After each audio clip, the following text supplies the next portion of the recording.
Greetings and welcome back to Room 303 in Freshman English, and we turn now in our study of Unit 5 in the MyPerspectives volume to page 558, 559. We now introduce ourselves to the Odyssey Part 1. We have some concept vocabulary I want you working with and being familiar with there on 558. And then let's go ahead and work quickly through the background information. The Trojan War, we've given a number of lectures on this already, but let's just read to review. In the Iliad, obviously the important epic poem, Homer focuses on the final year of the Trojan War. In the Odyssey, he tells what happened to one of the key warriors afterward. It starts with strife. According to legend, the Trojan War began when Iris, goddess of strife, brought among the gods a golden apple inscribed to the fairest. Hera, Athena, Aphrodite all wanted that apple. They asked Paris, son of the king of Troy, to decide which of them deserved it. Each tried to bribe him. Hera offered power, Athena wisdom, and Aphrodite the world's most beautiful woman. The famous judgment of Paris was that Aphrodite was the fairest. Soon, on a diplomatic mission to Sparta, Paris met Helen, the world's most beautiful woman and Sparta's queen. With Aphrodite's help, the two fell in love and eloped.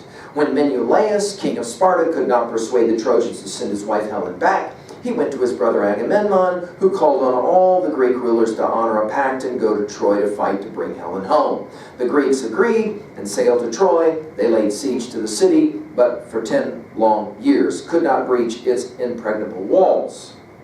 War crimes and punishment.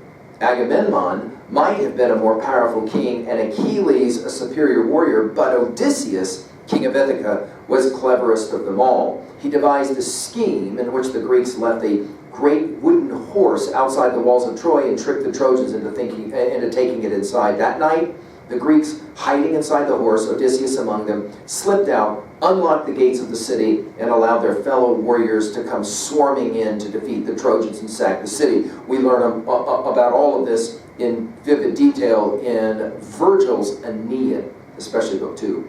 King Priam, Paris' father, for example, was killed while he was praying.